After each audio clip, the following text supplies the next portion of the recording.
Action games have been a staple in the gaming industry since day one, and the evolution of action games is a very fascinating story. I love hitting people with a big stick, and there's various ways to hit people with a big stick, but the most popular way in gaming is getting bonked by a bigger stick yourself. There's three types of action games: character action games / hack and slash, action RPGs, and Souls-likes. Each style had its golden age, but Souls-likes are currently on the throne, with every studio, whether it be AAAs or indies, trying to chase that Souls craze. But let's be honest, these terms are almost meaningless, because with each game coming out with overlapping themes, the genres become muddled. Character action games are power fantasies. You, the player, is God. The game revolves around flashy combat, long combos, and air juggling. The difficulty is irrelevant, but they typically lean on the easier side. But the most important factor is animation canceling, and this allows you to do wacky combos without consequences.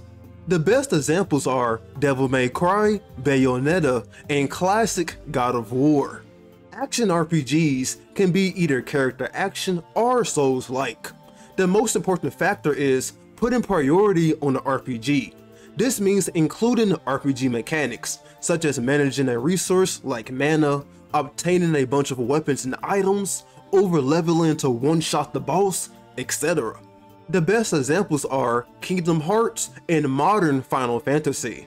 In Souls-likes, do I even need to explain? Souls-likes are not games.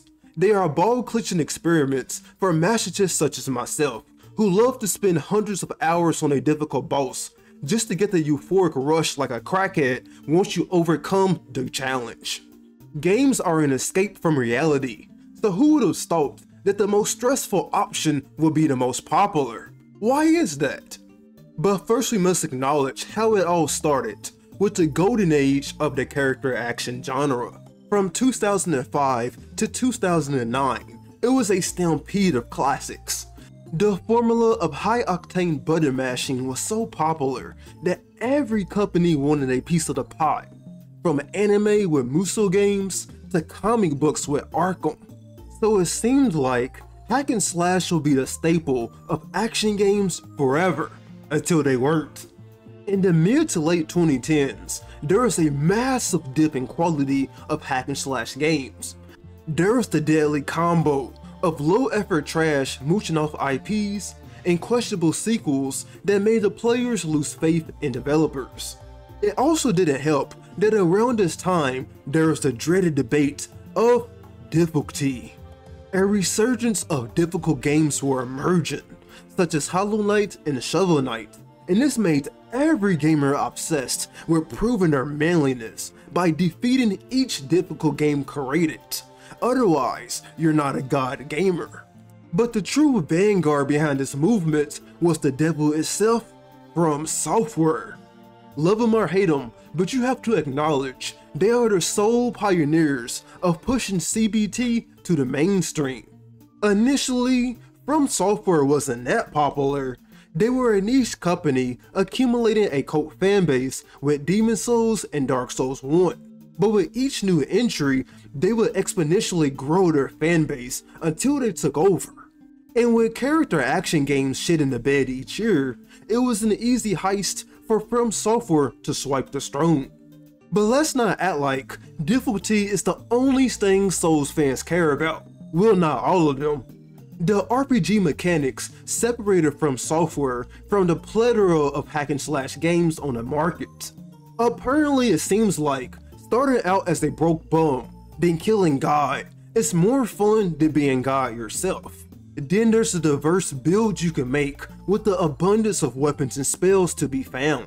And if all else fails, you can always grind for 100 hours to one-shot that bitch-made boss you've been struggling on. But let's not act like Fromsoftware invented action RPGs. Nah, they've been around since the dawn of character action games, and arguably been bigger than hack and slashes, with giants such as Kingdom Hearts and Skyrim.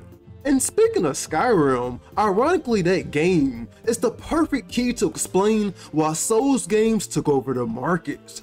Both coming out in the same year of 2011, with Skyrim 2 months later. That's insane. And Souls fans made it their life's mission to completely shit on Skyrim forever. Well, until Dark Souls 2 came out. Damn, Souls fans were obnoxious since day one. But was their critique unjustified? I don't know. Look at the gaming market today. You tell me. Souls fans clowned on Skyrim for having unsatisfying combat, clunky movements, dumb AI, piss easy combat, and a plethora of other things. And it's kind of ironic because Fromsoftware had their own Skyrim 17 years ago, Kingsfield, which looks and plays very similar. However, it invented the Souls foundation that would take over the action genre today.